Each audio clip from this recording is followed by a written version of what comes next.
Welcome back to Movie Recaps. Today I will show you a disaster movie from 2020, titled Greenland. Spoilers ahead. Watch out and take care. We see construction work being done on top of a massive building. Two men are talking about some delays. The one that's frustrated with the situation is the boss, John. Moments later, he's driving his car, listening to the radio about an interstellar comet that will fly by close to Earth. He arrives at a suburban neighborhood and walks up to a house, reluctant to go in. He enters a room where a woman is seen on a treadmill. That's Ally, his wife. They have an awkward conversation surrounding their child, Nathan, and his upcoming birthday party. The son arrives and is excited to see him. They go to his room and talk about a drawing he made of the coming comet, named Clark. As they're laying on the bed, it's revealed that the boy is a diabetic. They talk about John's separation from his mom. Later, the three of them are in a living room listening to the news about the comet.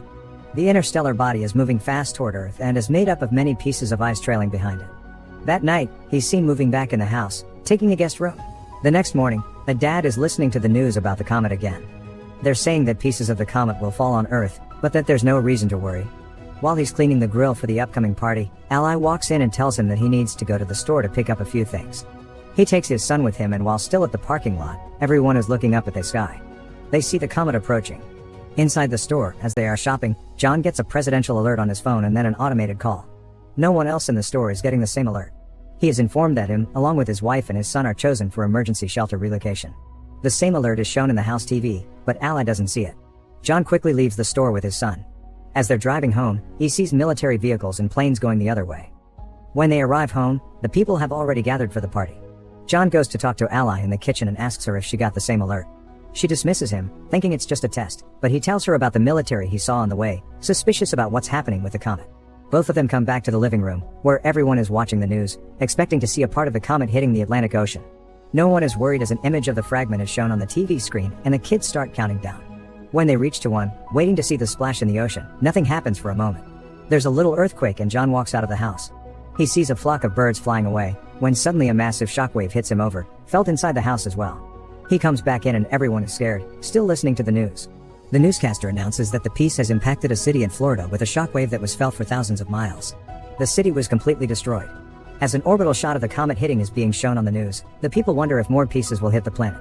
John gets another presidential alert.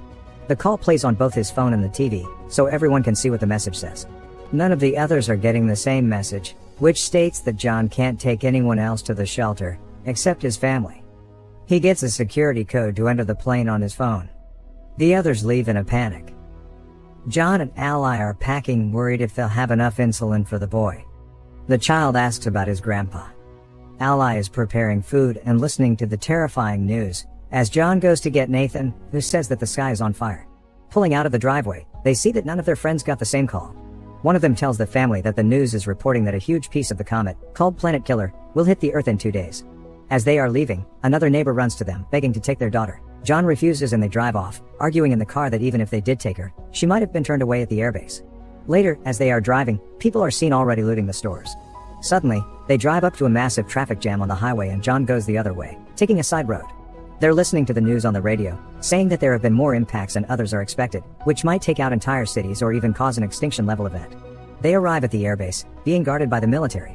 People are gathered around the doors because they're not being allowed in. The family pushes through the crowd and is allowed entrance with the barcode they received.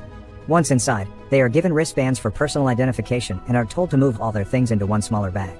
Suddenly, they realize the insulin for Nathan is gone and John goes to take it from the car.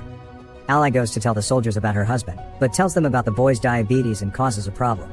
She's taken to a superior officer that informs her that someone with a chronic condition can't be on the plane. Ally tries to reason with her, but she gets turned down.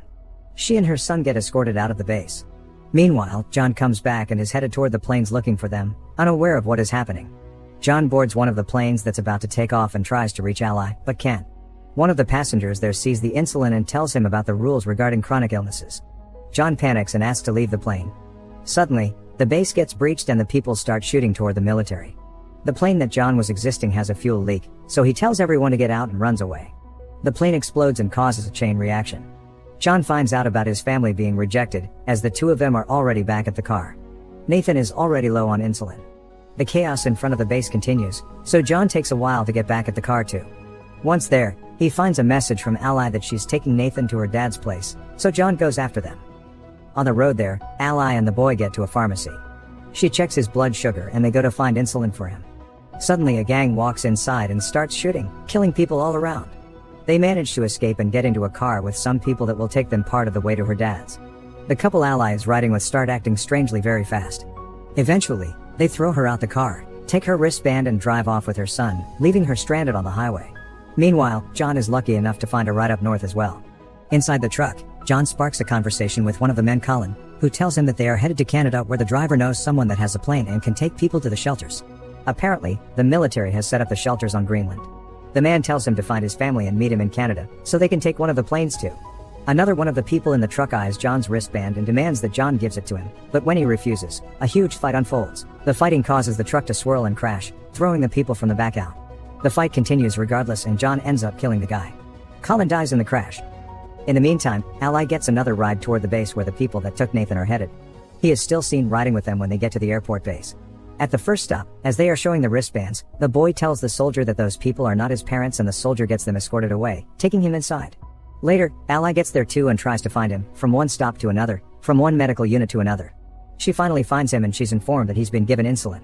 The nurse says she'll help Ally find a military transport to her father's city and that she will stock her with medicine for Nathan. John breaks into a house for some water and food. He checks the news immediately, only to see that the main impact is expected in just under 24 hours. He finds keys to the family's car and takes it, getting to Ally's dad fast. He finds him playing cards with his buddies, asking about his daughter. They decide to put their differences aside and work together to find her and Nathan.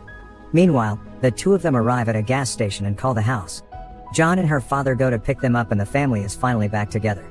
All of them get back to the house and see that the information John got about the shelters was true. He convinces Ally that they should go to Canada and try their luck, so they prepare for the journey there. Unfortunately, they can't convince Ally's father to join them. Suddenly, a giant piece of the comet falls nearby, prompting them to go immediately. Ally's father gives John a gun and says his goodbyes, staying behind as they drive away.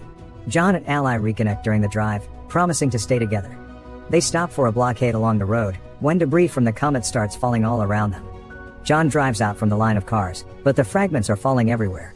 Ally gets in the back to cover Nathan, while John tries to find shelter. They stop near a bridge, where others hide as well, but John runs off to help a man out of a burning car.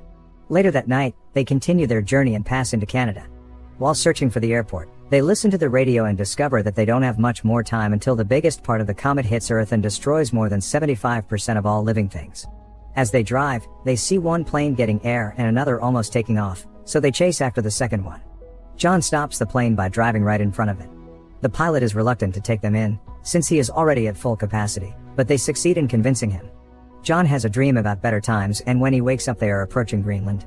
The place seems unaffected by the comet, until a moment later a fragment impacts the water and creates a shockwave that hits the plane. Both engines are failing as the pilot tries to keep the plane in the air. They glide through the air, landing smoothly, but hit the glacier. The pilots are pinned on impact, but John isn't able to help them.